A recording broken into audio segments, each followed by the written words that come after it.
প্রত্যেকটা নিউজ এবং প্রত্যেকটা সোশ্যাল মিডিয়া পোস্টেই বলা হচ্ছে বাংলাদেশ এখন অ্যাসেসমেন্ট লেভেল 1, কিন্তু শুধু কান্ট্রি ছাড়াও এডুকেশন প্রোভাইডার্সদের মধ্যেও লেভেল 1, 2, 3 আছে। কিভাবে এডুকেশন প্রোভাইডার্স অর্থাৎ ইউনিভার্সিটি, কলেজ এবং ইনস্টিটিউটগুলোকে কিভাবে লেভেল 1, 2, 3 হিসেবে অ্যাসেসমেন্ট করানো হয়। এই ভিডিওর শেষ পার্টে আমি অস্ট্রেলিয়া হোম অ্যাফেয়ার্সের গভর্নমেন্ট ওয়েবসাইটে গিয়ে আপনাকে দেখিয়ে দেব আপনি কিভাবে আপনার কান্ট্রি অর্থাৎ বাংলাদেশ এবং আপনি যে ইউনিভার্সিটিতে অ্যাপ্লাই করতে চান সেই ইউনিভার্সিটি কোন লেভেলে আছে সেটা কিভাবে চেক করবেন, সেটা আমি সম্পূর্ণ ভিডিওর লাস্টে স্টেপ বাই স্টেপ আপনাকে বুঝিয়ে বলবো এবং স্ক্রিনে দেখিয়ে দিব। সেই জন্য এই ভিডিওটা আপনাকে শেষ পর্যন্ত ধৈর্য ধরে দেখতে হবে। প্রথমে জেনে নেওয়া যাক লেভেল 1, 2, 3 এর মধ্যে কোনটার কি বেনিফিটস এবং কি ড্রব্যাকস। যদি লেভেল 1 হয়ে থাকে কান্ট্রি এবং প্রোভাইডার, তাহলে সেই ভিসা অ্যাকসেপ্টেন্স সাথে সাথে হবে, ভিসা প্রসেসিং টাইম শর্টেস্ট হবে এবং আপনার স্কলারশিপ, ভিসা, এভরিথিংয়ে আপনি এক্সট্রা বেনিফিটস পাবেন। অন্যদিকে যখন লেভেল 2 হবে তখন ভিসা অ্যাকসেপ্টেন্স রেট মোটামুটি 95 থেকে 98%-এর মধ্যে ভ্যারি করবে এবং ভিসা প্রসেসিং টাইম একটু বেশি সময় নেবে লেভেল 1-এর তুলনায়। আর যখন লেভেল 3 হবে তখন আপনার ভিসা প্রসেসিং টাইম সবচেয়ে বেশি হবে, অর্থাৎ সেটা 1 থেকে 2 মাস বা 3 মাস পর্যন্ত হতে পারে এবং আপনার সবচেয়ে বেশি ডকুমেন্টস দেওয়া লাগবে। এখন আমরা তো জানি বাংলাদেশ অলরেডি কান্ট্রি হিসেবে লেভেল 1, তার মানে আমরা একদিক থেকে অনেক অ্যাডভান্টেজে আছি। এখন আপনাকে চুজ করতে হবে আপনি কোন লেভেলের এডুকেশন প্রোভাইডারের কাছে অ্যাপ্লাই করবেন, level 1 or level 2 or level 3। Level 1 হলে আপনার জাস্ট জেনুইন ডকুমেন্টস, আপনার national documents and financial information হলেই চলবে। লেভেল 2 হলে আপনার জেনুইন ডকুমেন্টস, আপনার ন্যাশনাল ডকুমেন্টস, একাডেমিক ডকুমেন্টস, আপনার ফিনান্সিয়াল ইনফরমেশন যেখানে আপনার সোর্স অফ ফান্ড দেখানো লাগবে, অর্থাৎ আপনি যে টিউশন ফিস এবং আপনি যে লিভিং এক্সপেন্সটা দেখাচ্ছেন সেটার সোর্স অফ ফান্ড। আর যখন লেভেল 3 হবে তখন আপনার genuine documents, national documents, academic documents, financial information যেটা দিয়ে আপনার টিউশন ফিস, আপনার লিভিং কস্ট অ্যান্ড যেটাকে আপনি আপনার সোর্স অফ ফান্ডের পাশাপাশি আপনার ইয়ারলি ইনকামও দেখাতে হবে, যেন আপনি প্রুফ করতে পারেন বা আপনার ফাইলটা স্ট্রং হয় যে আপনার প্রতি বছর রেগুলার ইনকাম আছে, যার কারণে আপনি ফিনান্সিয়ালি স্টেবল। আসসালামু আলাইকুম, আই এম ওহি Mahmud, sharing Australia study and migration tips from my Australia 24। My Australia 24 থেকে আমি রেগুলার অস্ট্রেলিয়া স্টাডি এবং মাইগ্রেশন রিলেটেড অর্থাৎ পিয়ার প্যাথওয়েজ রিলেটেড ভিডিওস আপলোড করে আসছি। আমার লং ফরম্যাট ভিডিওসগুলো সাধারণত বিভিন্ন টপিক এবং বিভিন্ন আপডেটস নিয়ে আপনাকে জানানোর চেষ্টা করে এবং আমার শর্ট ফর্ম অর্থাৎ যেগুলো ইনস্টাগ্রাম এবং টিকটক সেগুলোতে আমি মূলত পিয়ার প্যাথওয়েজ নিয়ে কথাবার্তা বলে থাকি। তাই আপনি যদি বাংলাদেশ থেকে অস্ট্রেলিয়ার ফাইল প্রসেস করতে চান, আমার অস্ট্রেলিয়া অফিস থেকে নিচে একটা কন্ট্যাক্ট ফর্ম দেওয়া আছে বা ক্যাপশনে পাবেন অথবা কমেন্টে পাবেন, সেটা আপনি সরাসরি ফিল আউট করে নিতে পারেন। সেই কন্ট্যাক্ট ফর্মটা যখন আপনি ফিল আউট করবেন এবং আমি আপনার প্রোফাইলটা চেক করে যখন দেখবো যে আপনি এলিজিবল, তখন আমি আপনাকে ডকুমেন্টের ফর্মটা পাঠিয়ে দেব। এছাড়া আপনি যদি অস্ট্রেলিয়ার মেলবোর্নে থাকেন তাহলে আপনি সরাসরি আমার সাথে ফেস টু ফেস আমার অফিসে এসে কথা বলতে পারবেন, ডিসকাস করতে পারবেন এবং আপনার পিয়ার প্যাথওয়েজ নিয়ে নেক্সট স্টেপ কি হওয়া উচিত সেটা নিয়ে আমি হয়তো আপনাকে একটা ভালো স্ট্র্যাটেজি সাজিয়ে দিতে পারবো। এখন আমরা বোঝার চেষ্টা করব বিভিন্ন এডুকেশন প্রোভাইডার্সের অ্যাসেসমেন্ট। এডুকেশন প্রোভাইডার্স বলতে আমি বোঝাচ্ছি ইউনিভার্সিটি, ইনস্টিটিউট এবং কলেজ। এখানেও কিছু ফ্যাক্টরস ওয়াইজ অস্ট্রেলিয়া ইমিগ্রেশন তাদের অ্যাসেসমেন্ট লেভেল ফিক্স করে।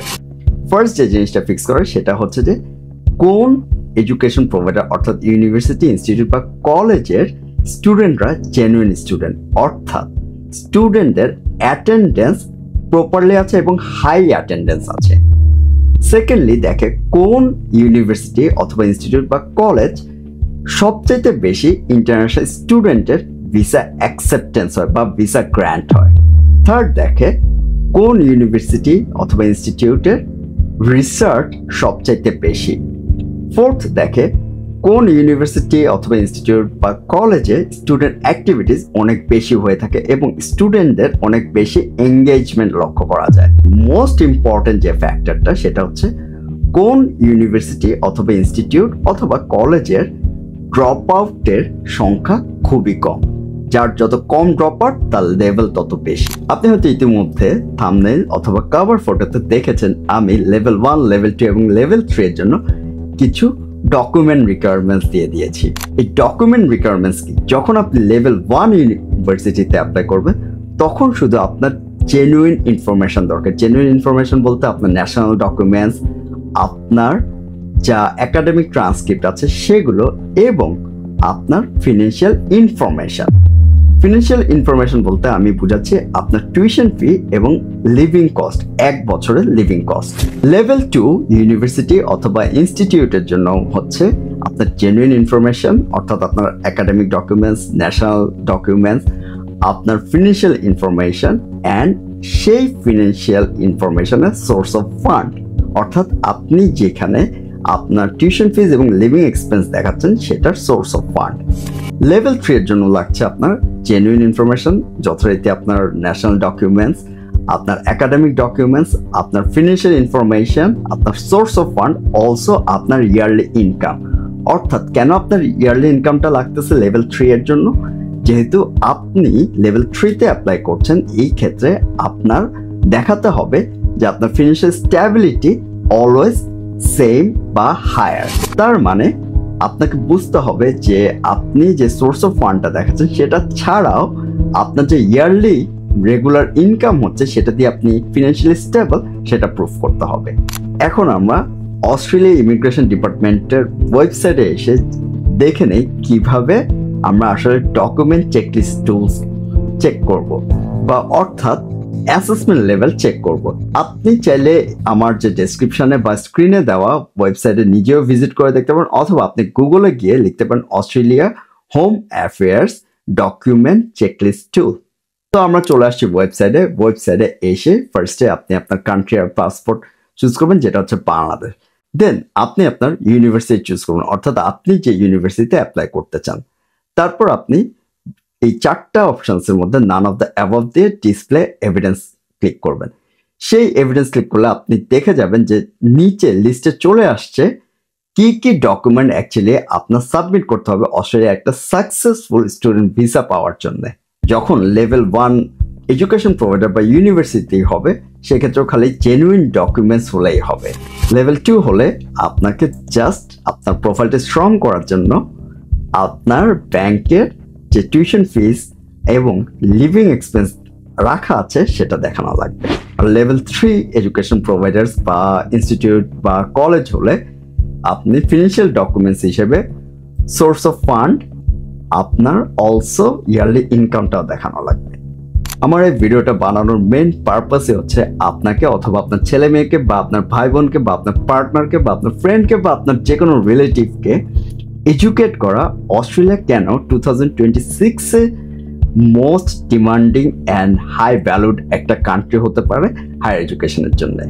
আমি স্ট্রংলি বিলিভ করি বাংলাদেশের প্রত্যেকটা ইয়াং ছেলে অথবা মেয়েকে জীবনে একবার হলেও বিদেশে আসার এবং অ্যাটলিস্ট একটা মাস্টার্স ডিগ্রি অস্ট্রেলিয়া বা বিদেশের যে কোনো একটা দেশ থেকে শেষ করা। এটা শুধুমাত্র তার ক্যারিয়ারের জন্য না, তার পার্সোনাল গ্রোথের জন্য। দেশের বাইরেই যখন একটা ছেলে বা মেয়ে আসে তখনই তার নতুন একটা জগতের সাথে পরিচয় হয়, তার স্কিল বাড়ে এবং তার হিডেন যে পটেনশিয়াল আছে সেটা আস্তে আস্তে বৃদ্ধি পায় এবং সে নিজেকে আরো ভালোভাবে জানে, নিজেকে আরো ভালোভাবে পুশ করতে পারে। যখন বিভিন্ন চ্যালেঞ্জেস এবং হার্ডেলস আসে সে সেগুলো ওভারকাম করার স্ট্রেংথ এবং সেগুলোর নিজ থেকে স্কিল নিজে শিখে ফেলে যখন সে একটা নতুন দেশে আসে। সো আপনাকে এখন থেকে প্রিপারেশন নিতে হবে যেন আগামী ফেব্রুয়ারি ইনটেক অথবা জুন ইনটেকে আপনি অ্যাপ্লাই করতে পারেন। অ্যান্ড আপনি যদি আমার থ্রু দিয়ে অ্যাপ্লাই করতে চান আপনি কন্ট্যাক্ট ফর্মটা ফিল আউট করে ফেলবেন। আমি আপনার কন্ট্যাক্ট ফর্মে বেসিক ইনফরমেশন দেখে যদি মনে হয় এলিজিবল আমি আপনাকে ডকুমেন্ট ফর্ম পাঠিয়ে দেবো। আপনি ডকুমেন্ট ফর্ম পাঠিয়ে দিলে আমি ইউনিভার্সিটিতে পাঠিয়ে দিব অ্যান্ড ইউনিভার্সিটি থেকে আপনি অফার লেটার পেয়ে ভিসা অ্যাপ্লাইতেও আমি আপনাকে হেল্প করব। সময় কিন্তু বেশি নেই। দেখা হবে নেক্সট ভিডিওতে।